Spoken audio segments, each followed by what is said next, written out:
Usapan po natin yung nangyari pong hearing po ng Super Committee, yung Murang Pagkain Super Committee. Diyan po sa Kamara, nasa kabilang linya po natin, si AGAP Party List Representative Nicanor Briones, na siya rin pong Vice Chairman din ng House Committee on Agriculture and Food. Kasama din po doon sa committee na yan. Yung pinag-uusapan po, of course, ang walang kamatayan pong bigas.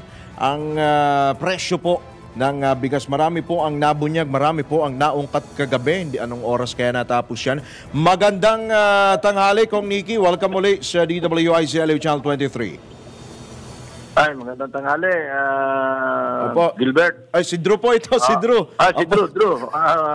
Magandang tanghali at magandang tanghali sa lahat na yung mga taga-subaybay. Bata pa yan si Gilbert kasi wala pang buhok. Well, anyway, Kong Nicky, anong oras natapos yung meeting ng Super Committee? Mukhang inabot kayo ng gabi, Oo, yung Murang Pagkain na Super Committee, nag-umpisa kami ng 9 a.m. Natapos kami 9 p.m. So, 12 hours. Nandito tayo sa hearing. At pinag-usapan ay number one ay bigas. Yes. Naisama ko naman yung nag-smuggled ng frozen mackerel. Yun. Yun, malamang-lamang, makakulong na yun. Maraming lumalabas na pangalan kahapon, Kong Nicky. Pati yung mga kumpanyang binabanggit dito, may binabanggit ho kayo dito, na mga kumpanya na sinasabi ho ninyong sangkot ho sa rice cartel. At meron pang pinakontempt kagabi, Kong Nicky. Tama ka. Merong, actually, hindi pa naman kinontempt, kundi binigyan pa na isang second chance. Dahil, okay. Medyo sa susunod at hindi siya dumating dahil nagpadala ng representative. Okay. Hindi naman pwede na yung representative ang umattend unless meron kang napaka-valid na rason, may sakit, o kung nasa abroad ka, nung ikaw ay imbitahan. Pero hanggat ikaw ay nandito sa Pilipinas, at wala naman sakit, hindi ka pwedeng hindi atin dito, kundi papasubpi na ka or ipakukontempt ka, uling ka. So ano po ang mga natumbok ho ninyo na mga problema kagabi sa 12 oras po na pagdinig nitong Super Committee, at bakit ba talaga mataas pa rin ang presyo po ng bigas? Malinaw, even ng secretary, ngayon katatapos lang ng aming interpellation, ng aming interpellator. Nag-interpellate tayo kay Secretary Kiko Laurel. At sinabi niya na 40 to 48 lamang ang dapat na presyo ng bigas. Pero sabi ko nga, lumalabas ang aktual na presyo ay 50 to 65. So, at nakita natin doon sa hearing kahapon na marami ang nagiging problema. Una, sinabi natin na walang nagmo-monitor kung doon sa presyo. Kasi ang ating sinasuggest noon pa, magkaroon na suggested retail price. Yung mga, mula sa producers, yung farm gate price, hanggang sa miller, traders, retailers, mag-usap-usap at malalaman natin dyan kung ano ang dapat na markup ng bawat value chain at malalaman natin maglagay ng suggested retail price doon sa local na bigas na pinoproduce dito sa atin. At ganoon din doon sa mga imported. Malaman ang landed cost, ang tariff na itinacharge, yung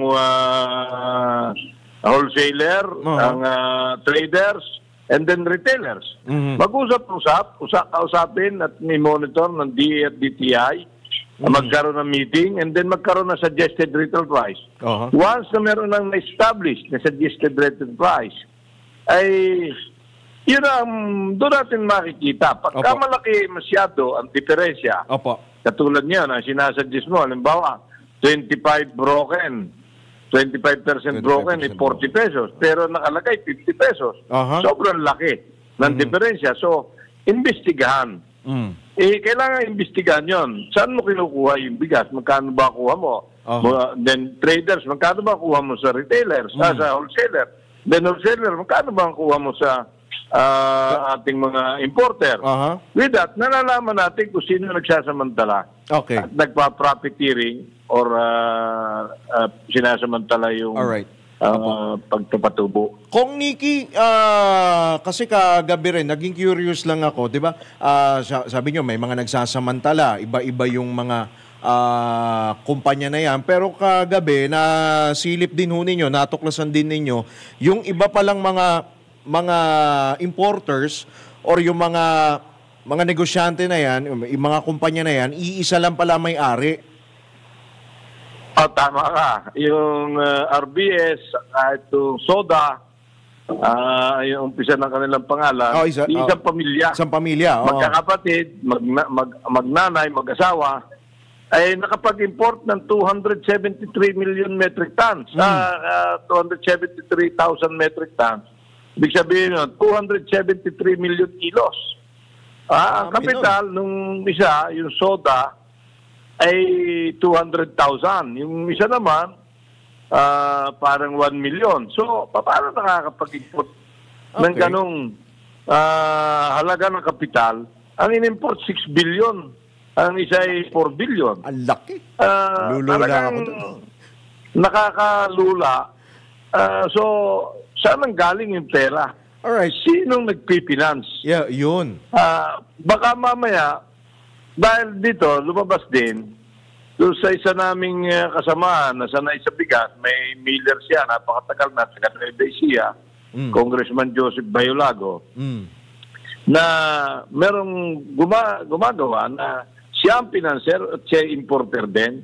Pero nagpapa-register ng mga ibang importer, nakakakuha ng import permit, at kaya siya nagpipinance, and then yung binibigyan lang ng 10 pesos per bag. Yung ginamit na kumpanya o tao. So, talagang magkakaroon ng monopoly, ng kartel. Kasi kaya nila kontrolin. Sila rin na namimili sa lokal. Sila nag-i-import. Sila ang importer, wholesaler, traders, retailer. Sila lahat. Sila lahat. So, dito nakikita natin, talagang kawawa ang consumer at ang ating mga farmers. So, meron na tayong bagong batas, yung Anti-Agricultural Economic Sabotage Act. Dito, huli na sila. Pasok sila dyan. So, makiusap tayo kay Secretary Kiko, nandito siya kanina, na kung pwede madaliin, kasi member siya rito. At ng council, yung Anti-Agricultural Economic Sabotage Council, headed by the President, siya ang chairman. Madali ang pag-convene, magtalaga ng enforcement group dahil nasa batas, kailangan may enforcement group, yung NBI, PNP, Coast Guard, at Department of Finance. Okay. Ibig sabihin, ito na yung mag-iimbestiga, titingnan yung mga bodega, lahat. Okay. So, sa makatwid kong Nikki, ito hindi nasilip na iisa lang palang pamilya, iisa lang palang may-ari. Hindi nasilip ito noon. Pero ngayon, sa kapangyarihan nga nitong bagong batas na ito, matutumbok nyo na. Kumbaga dapat salain nyo na kung sino-sino ba'y may-ari nito, isa lang ba sila o magkakaiba o whatever. So dito sa bagong batas na ito, kailangan matumbok na nila yung talagang kung sino talaga yung may-ari. Pero kung Nikki, kahapon din, napansin ko na ang NEDA mismo umaamin na kahit may EO62 since July, ay hindi talaga napababa nitong EO62 yung presyo nga ng bigas. Until today, ngayong magpapasko, 2 weeks na lang before Christmas, mahal pa rin, mataas pa rin ang presyo ng bigas, o yung particular, yung retail price ng bigas, kung Nikki. Tama ka. NEDA, Department of Finance. Yes. Inamin na in spite of this Executive Order 62, bumaba ng 20% yung taripa, na ang equivalent nun, 7 pesos dapat na ibaba. Doon pa lang sa presyo, sa taripang ibinaba. Pag isinama mo pa yung bumaba ang market price, international ng bigas, ay dapat mas malaki sa 7 pesos. Pero hindi nga bumaba sa retail na dapat pakinabangan ng ating mga consumer. So ito yung inamin mismo nila ng Department of Finance na naniniwala din sila na meron magsasamantala cartel or hoarders. Okay. Ganon din ang Department of Agriculture. Sino ba ang pwede rin mag-cartel at mag-hoarders? Ay di yun lang mga importer or wholesaler traders. Sila rin. Yung namang retailers. Hindi mo pwedeng sabihin, bakit kayo pare-pareho presyo sa buong Pilipinas? Kaya lang naman nagkakaganon. Kasi pare-pareho ang kuha nila doon sa traders or wholesaler. Okay. Kaya ang hindi pwedeng madamay ang ating mga retailer sapagkat milyon yan sa buong Pilipinas. Paano magkakausap-usap yan? Kaya ang pwede, yung isang pamilya, yung isang importer, iba-iba ang ginagamit na nagsusupply. Import permit. Lahat ng pinagtatayo ng kumpanya, binibigyan ng 100,000 kapit, 200,000, 1,000,000. And then may kumpanya na. And then yun ang ginagamit para makapag-import. Saka naman nakakita. Top 10 importer, 200,000. Yung isa ay 25,000 ang kapital. Talagang may monopolyo, gano'n. Iyan ang ngayon. Dito sa Anti-Agricultural Economic Sabotage Act, huli lahat ito. Order, profiteer, cartel, smuggler. At katunayan, kasi kaya napapagsamantalahan nila, walang enforcement group, wala ang DA, walang enforcement power, walang police power, ang DTI, wala. This time, dahil meron tayong bagong batas, huli na sila ngayon dito sa batas na ito. Kung Nikki, naipatawag ba itong mga may-ari nito, itong mga importer na ito, naipatawag ba kahapon? Lahat ba pumunta? May mga pupunta. Merong wala. Ayun nga yung pinasusulpina at dapat ipakukontempt. Pero ngayon, hindi rin dumating dahil late yata yung subpinang ipinadala. Medyo hindi agad nakarating doon sa concern. But siguro sa susunod na hearing, hindi na siya pwedeng hindi atin. Kailan po ang susunod na hearing, Kong Nikki? Ang alam ko, next week, maaaring Tuesday or Monday. Tuloy-tuloy ito kasi napakahalaga ng aming pinag-usapan dito. Pagkain ng pamilyang Pilipino.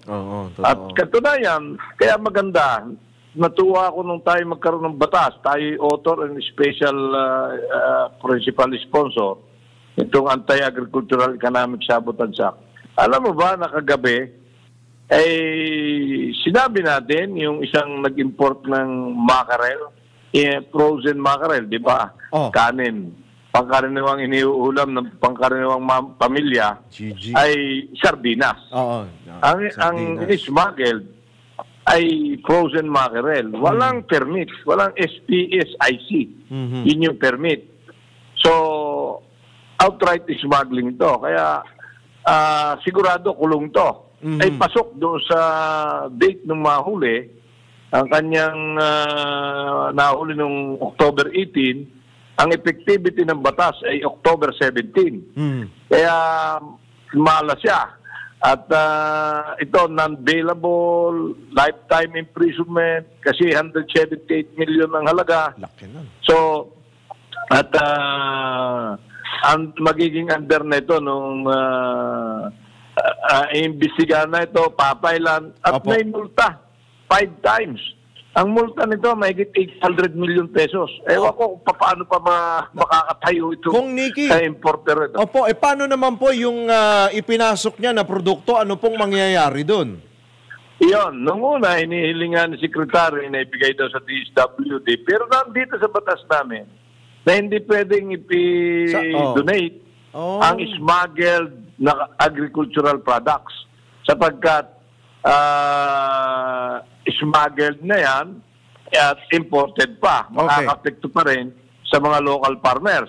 So yun, distraction ang gagawin doon. Hindi pwedeng i-donate. Yun lang locally produced na halimbawa hinord mo, yun, pwedeng pag nakumpis ka, i-donate sa sa DSWD o kung saan man gusto i-donate. Opo. Lastly na lang, Kong Nicky, bago tayo maubusan ng oras, yung doon sa EO62, ang review po nito, tuloy na ho ba? Tama ho ba? By January or by Pebrero? Nire-review na ngayon yan. Kasi every 4 months ay dapat reviewin. Ay sinabi natin dahil useless, ibalik na doon sa 35%. Dahil hindi naman pinakinabangan ng ating mga consumer, ng mamamayang Pilipino, at nakapurhisyo nawala ng pondo ng mga 13 billion. Sabi ng COSA, ang ating mga farmers. Nawala ng farmers ng 13 billion at dapat magamit sa ayuda, subsidy, yung mga farm yung mga mechanically dryer facilities or storage warehouse na makakatulong sana sa ating mga traktora, sa ating mga rice farmer. Opo. Baka meron pa ho kayong mga panawagan Kong Nicky sa ating po mga kababayan sa mga nasa sektor po ng agrikultura, lalo po ngayong of course magpapasko at batid natin yung presyo din ng mga napagkain. Talagang hindi pa rin ho nagbabago, mataas pa rin po yung iba, lalo yung karne. Dito sa hearing na ito, nakikita natin na may malaking pag-asa na ating mga magsasaka, ganun din ang ating pamilyang Pilipino dahil pag dumami ang bumalik sa pag-aalaga ng hayop, pagtatanim at pangangisda, pag-aalaga ng isda, ay magkakaroon tayo ng maraming production at ang epekto niyan ay mababa at dekalidad na mababang presyo, dekalidad at sapat na pagkain para sa pamilyang Pilipino. Yan ang ating pinapangarap. Ngayon, may liwanag na kaming nakikita at malaking pag-asa. Dahil dito sa Anti-Agricultural Economic Sabotage Act na bagong batas na gusto ni Presidente. Sabi nga niya, enough is enough. Bilang na ang mga araw na smuggler, hoarder, profiteer, cartel. At itong batas na ito ay minadali ni Speaker Martin Romualdez para matulungan ang ating consumer, lalo tigit ang ating mga farmers. Nako, sige po, abangan po namin yung susunod po na hearing. Kong Nicky, marami pong salamat sa inyo pong oras at magandang hapon po. Maraming salamat. Salamat po. Mabuhay yung programa. Thank you. Alright. Si Congressman Nicky Briones po ang kinatawan ng AGA Party List at Vice Chairman din po ng House Committee on Agriculture and Food na bahagi po ng Quinta Super Committee o yung Murang Pagkain Super Committee.